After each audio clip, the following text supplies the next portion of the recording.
Welcome to The Bookshelf, brought to you by the Institute of South Asian Studies at the National University of Singapore. I'm your host, Chulani Athanayaka, a research fellow at ISAS. I have with me Professor Asoka Bandarage to discuss her latest publication, Colonialism in Sri Lanka, the Political Economy of Kandyan Highland, 1833 to 1886. Professor Bandarage was educated at the University of Sri Lanka, Bryn Mawr College, and at Yale University, where she received a PhD in sociology. She has served on the faculties of Brandeis University, Georgetown University, and Mount Holyoke College. She is currently Distinguished Adjunct Professor at the California Institute of Integral Studies, where she teaches ecological consciousness and climate justice. Her interdisciplinary teaching and writing span across many fields, including political economy, conflict analysis, women's studies, population, ecology, philosophy, and public policy. The book on discussion today, Colonialism in Sri Lanka, was first published in 1983. It is a classic work on the history of British colonialism and the impact of British plantation economy and political authority in the 19th century. So the question is why we are discussing this in 2021. This book published its second edition in 2020 with an extensive chapter on neo-colonialism in Sri Lanka. And it puts the current great power struggle in Sri Lanka into comparative perspective. It also shows interesting parallels to the British colonialism in the island nation. So without further ado, let's hear from Professor Bandarage. Welcome, Professor Bandarage. Thank you for joining with us in this discussion. Thank you very much. Thank you very much for this opportunity to discuss the book with you. So, Professor Bandarage, the book was first published in 1983. Can you tell the viewers what this book is about? Right. The book is about the introduction of the plantation economy in Sri Lanka under British colonial rule. It covers the first 50 years or so of the origin and the establishment of the plantation economy. So it's a very critical period in the history of the island. It's the period where the transformation as a dependent capitalist economy began, and it led to massive social transformations as well. So I did this book because at the beginning of my own scholarly career and focusing on Sri Lanka, I realized that I didn't really know the history of the country myself, because history had been written mostly from the modernization perspective, upholding the values and the trajectory of economic development that was set in place by the British. But I wanted to have a more in-depth understanding of the nature of this process and also its impact on local populations and the land and the country in general. So that's what led me to this research, which is based on the use of primary documents, especially colonial documents. So it's a very incisive analysis of how the plantations were established and how they impacted, particularly on the Kandyan peasantry. What led you to do a revised edition? Yeah, so as you mentioned, the first edition was published in 1983.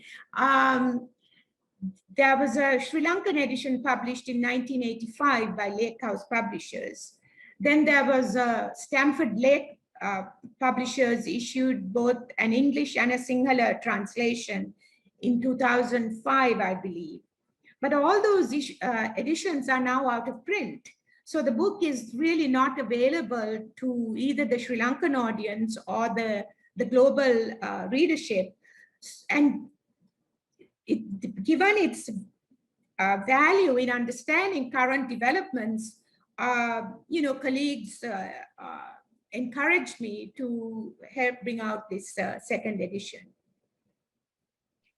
Okay. At which, as you say, mentioned has a whole new chapter at the end on neocolonialism in Sri Lanka, looking at the current developments.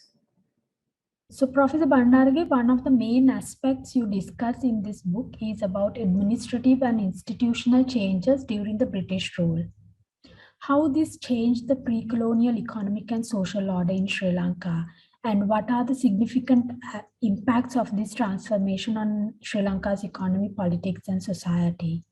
Yeah, so I hope that the listeners would go and read the book because it is extremely detailed, and I will just give a brief summary. It has chapters on land, labor, colonial state, after discussing the pre-colonial social formation.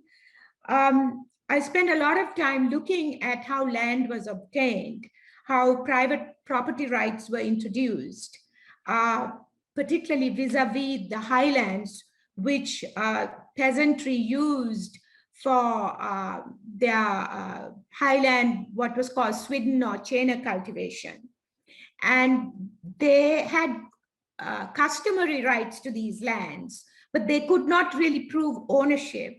So when the British came and they needed vast tracts of land for plantation development, they were eyeing this land, which they claimed was crown land, crown meaning belonging to the royalty of England, who had never set foot on the land. So they required the peasants to prove ownership and titles to this land, for which they couldn't provide that in the vast majority of cases.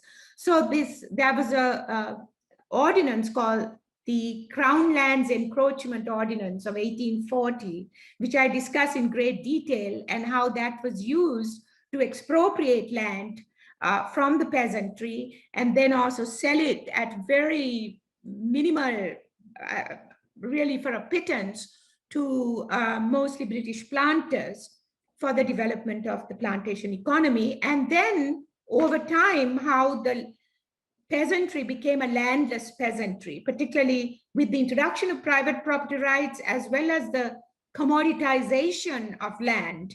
The peasants themselves started to sell whatever land they had because they could not keep up with the monetary demands of a changing economy. Like, for example, the taxes. There were a whole series of taxes that were imposed on the peasantry by the colonial state. And also rice cultivation, the staple production of staple goods, was neglected, and rice came to be imported, and people had to start buying the rice. So they needed more cash. And oftentimes the peasantry would sell their land in order to get cash. And sometimes they would end as tenant laborers on their own ancestral properties. So it's much more complicated than how I'm presenting here, because I look at, the different types of lands and the different types of legislation and institutional structures that were employed. Very interesting, Professor Bandarage. So you emphasize in the book on how Sri Lanka's economy, politics, and culture were often influenced by external intervention and how such interventions faced local resistance.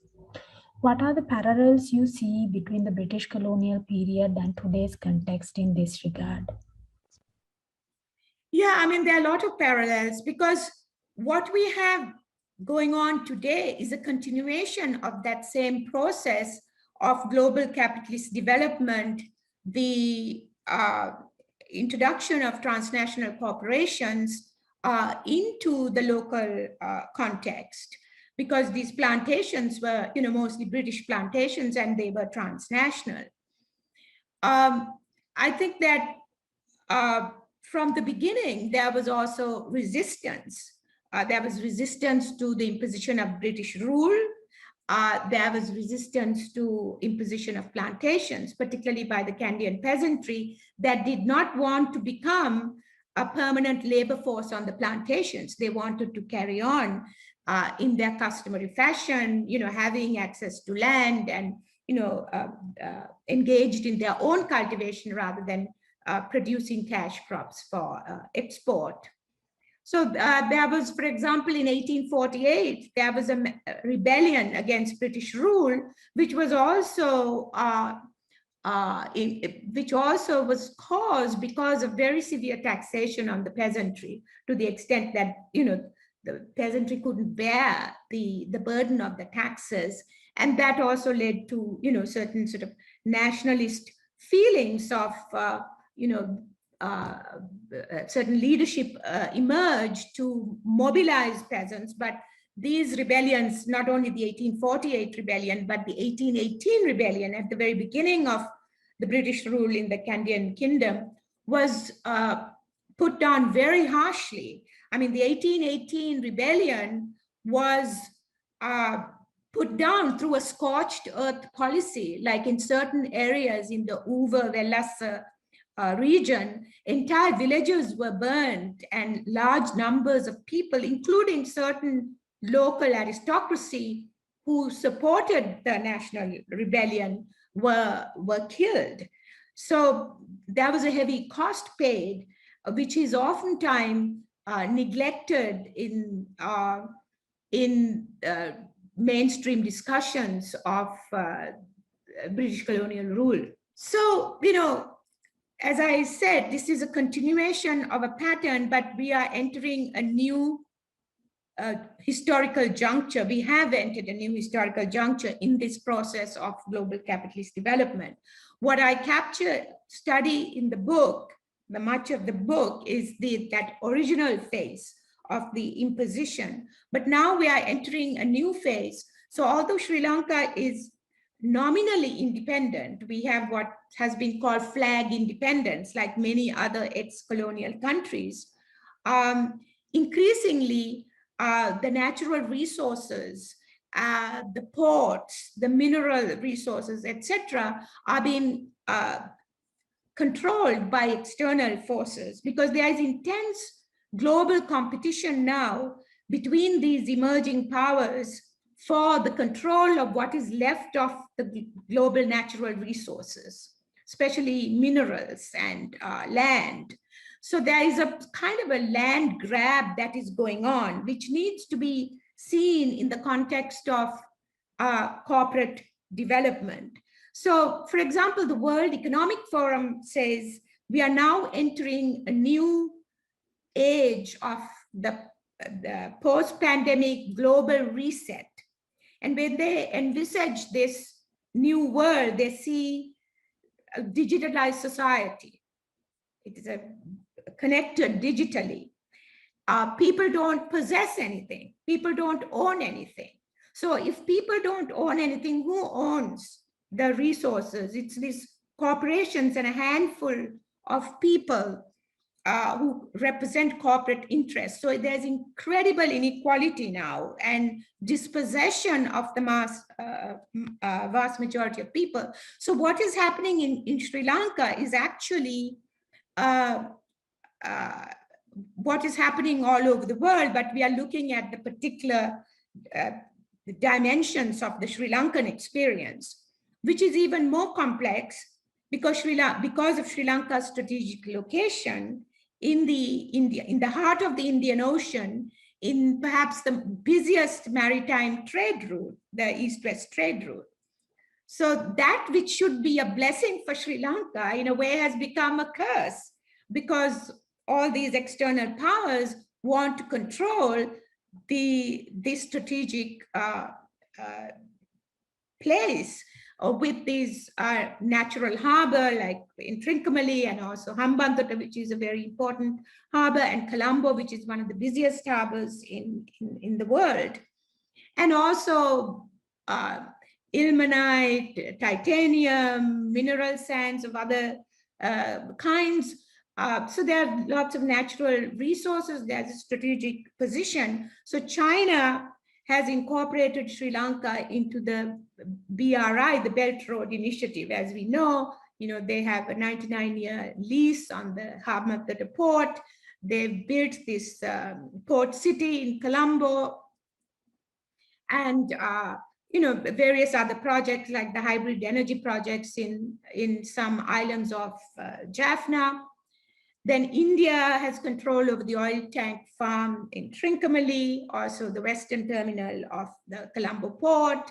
They also have been trying to get this ECTA bilateral trade agreement with Sri Lanka, which would be very beneficial to India. And of course, the United States, which tried to introduce this MCC, Millennium Challenge Cooperation Pact, which was mostly to register land, because 80% of the land still belongs to the state, register in a digitalized registers, facilitating privatization and commoditization so that it would, they very clearly stated that the objective of the MCC was to make the land available for commercial corporate development. But again, like in 1848, 1888, 1818, there were these rebellions. There was massive resistance against the MCC compact, as you know, and so the government did not sign it. But many fear that although it's not signed, that many aspects of it are still being moved forward because there's enormous pressure on Sri Lanka, not only this administration, but previous administrations as well, to go along with these different agendas of these external powers. For example, there's a new energy company, an American company that has signed an agreement to develop liquid naturalized gas and also to supply gas to power plants in Sri Lanka. So a lot of activists are very concerned about the energy sector and electricity to the power grid being controlled by an external corporation. What are its implications for the sovereignty and independence of the country? So there are just a whole host of issues regarding economic independence as well as political and also cultural independence, which is a whole other set of questions. Professor Bandarage, since you already touched upon the MCC, let me prod a little bit more into this. MCC was one of the most controversial agreements that was discussed in the public political discourse, and it became a hot topic during the past presidential election, where the candidates from both main political parties pledged to scrap the deal if they get elected. Now, in this book, you compare the MCC agreement to that of colonial land expropriation. Can you explain to our listeners and elaborate on this a little bit, and how similar or different is the MCC agreement to that of British colonial land policies? For example, if you look at the 1840 Crown Lands Ordinance, and as I mentioned before, how it was used to expropriate land for plantation development. So it provided the juridical and administrative structure to do that. And similarly with the MCC, there is the attempt to register land. A lot of land in Sri Lanka is still not registered. Register land, digitalize them, make it very quickly available for sale, and facilitate this commoditization so agribusiness corporations and other corporations can come and make use of that land for their own development. So there is a close parallel, although the specifics are different, it is the same process of alienation of resources, not necessarily for the benefit of the locals, but for external interests. And of course, you have to have a local collaborator class to do that. Colonialism relied upon that. I mean, colonialism involved a very small group of Europeans coming into other lands. So they needed to develop a local collaborator class to carry on the the administration and help move the colonial project forward. So oftentimes you find that local administrations, even today, although they are independent in name, have an enormous amount of pressure put on them to accept the agendas coming from the outside. And, you know, there are various incentives and threats involved, that some of which we may even not know about. Clearly, Sri Lanka has become a strategic space for all the competing great powers in today's international politics, and they are trying to woo and influence Sri Lanka to realize their interests. So, I think sometimes successive governments attempt to nationalize policies as a way of mitigating this situation. But as we know, they have not been sustainable. Given current deepened economic issues, can Sri Lanka survive with nationalized policies? Yeah, I mean, this is a kind of a universal global problem. You know, most countries are facing this.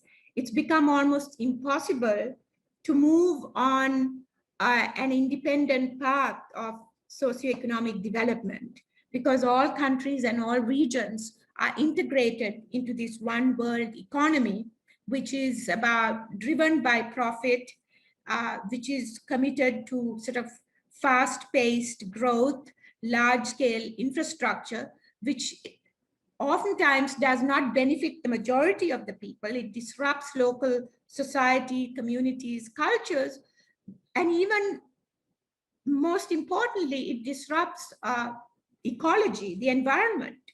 Now, I've written elsewhere about the impact of monocultural plantation economy and development, and how it affected land erosion and a host of environmental problems, including displacement of animals, the whole animal, like that elephant-human, so-called human-elephant conflict.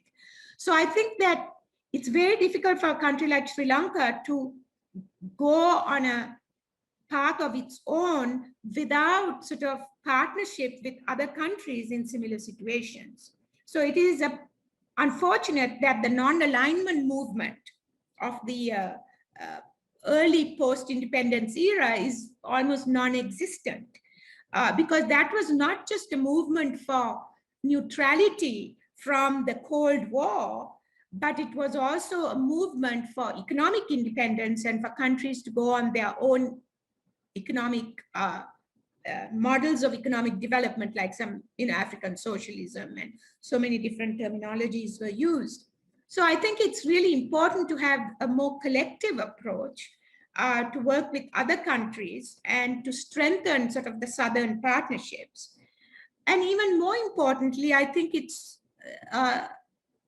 essential to have greater unity within the country. Now, divide and conquer was a very common strategy of colonialism. The divisions along political party lines, the divisions along ethno-religious lines, you know, divide people against each other, communities against each other, so they are going at each other rather than focusing on national unity, protection of natural resources, protection of the environment, the health of the people, etc. So, and the external forces also use these and they manipulate them. And not just in the past, under the British, it was very clear how they did that, but it is also happening in very sophisticated ways today. And for people to kind of wake up and have a consciousness about the country, its ecological unity, and the necessity to come together to face these issues, I think is important. Otherwise, what Sri Lanka would be and already is becoming is just a shell and only a free in name, but different parts of it is all owned and controlled by external forces. So I think, you know, it's we need rethinking and transformation of consciousness. So I'm glad. Thank you for the opportunity to even express these few thoughts and keep up your good work. On that note, thank you, Dr. Bandarge, for joining us today, and it was very interesting discussion. I learned a lot about Sri Lanka's colonial history from the book and this discussion, and I'm sure our viewers also learned a lot from this. And the parallels we see today are very interesting. So, dear viewers, we hope you enjoyed this book discussion on Professor Bandarge's latest book, Colonialism in Sri Lanka, The Political Economy of the Kandyan Highlands, 1833 to 1886. And I hope this discussion have tempted you to read this book. And also, if you are interested to learn more about our analysis and our work at ISAS, please visit our website, isas.nus.edu.sg.